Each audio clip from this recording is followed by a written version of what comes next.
All right, the last topic that you're going to be covered in your assessment, which is Friday of week 7, is problem solving with simultaneous equations. So no one likes worded problems. That's unfortunate because algebra is only useful when you can solve worded problems with it. So I'm giving you a couple of steps that you can follow to solve worded problems with simultaneous equations. Step 1, decide what variables x and y will represent. Often the question tells you what they should be.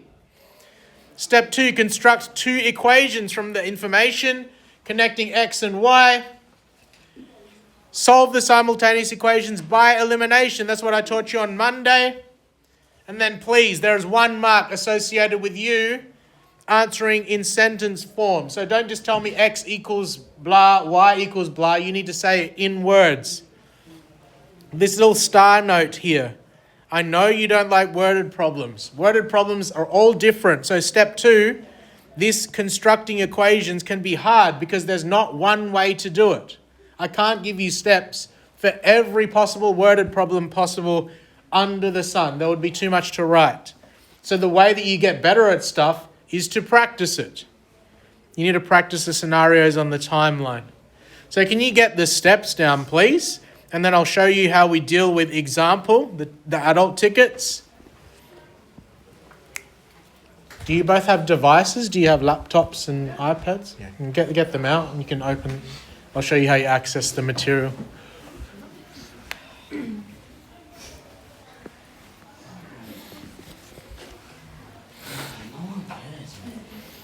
Cares about what?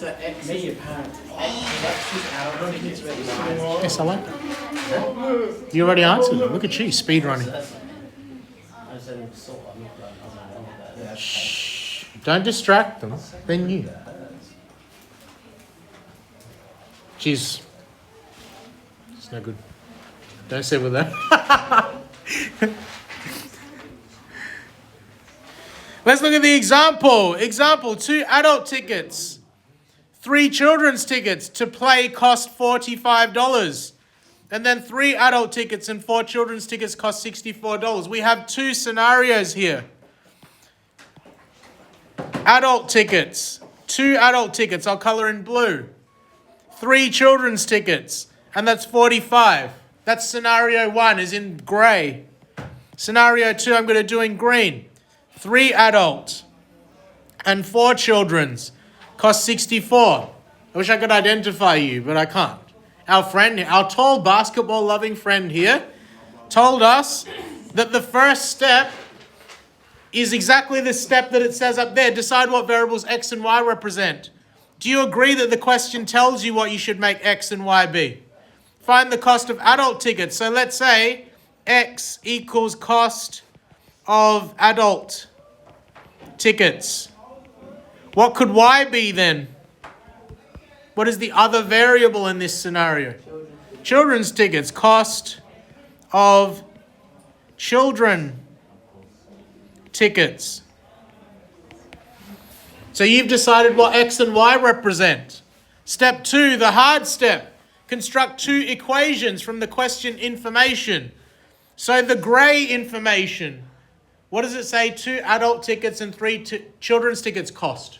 45. Good. So your equation from that would be 2x plus 3y equals $45. Someone else, because you've been answering me this whole time. What would the green scenario's equation be, yes? 3x plus 4x. 4x, you already used x. 4y equals? 64. Good. Why are we allowed to write the brackets to indicate they're simultaneous? Because it's the same x and y. They relate to each other. So now we remember back to Monday. How do I solve this? I have 2 equations. Are the numbers in front of x the same size and opposite sign right now? They're 2 and 3. Are the numbers in front of 3 and 4, are they the same size, opposite sign? We need to make them the same size. So let's deal with x. They're smaller numbers. What is the smallest number? Good.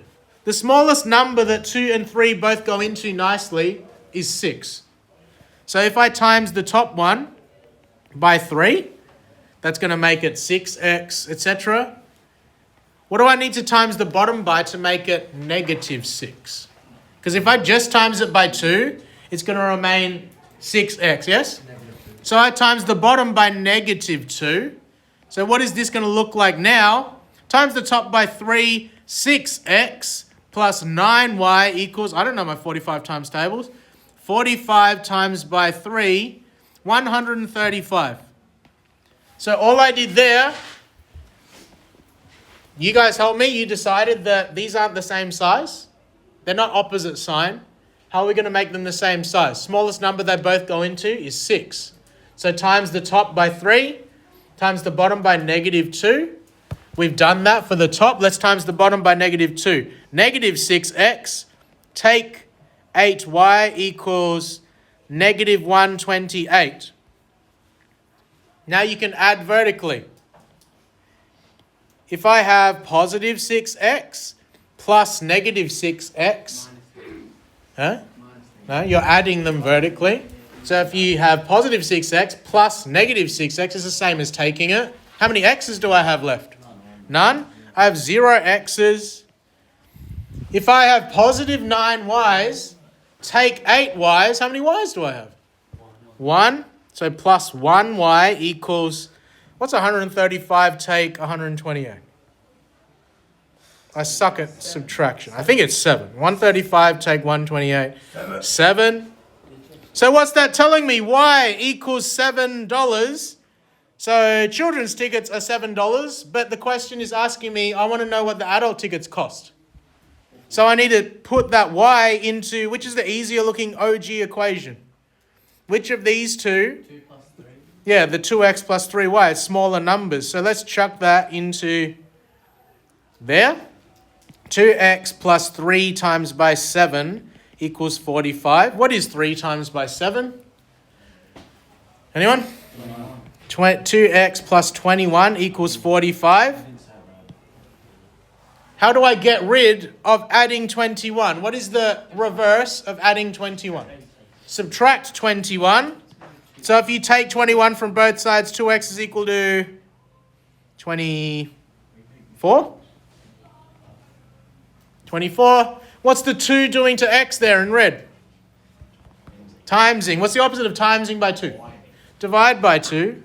Divide by 2. So x is going to be 12. So you have most of the marks for this question, but you need to answer in sentence form. So you would write something like, therefore, adult tickets cost, what do we work it out to be? $12.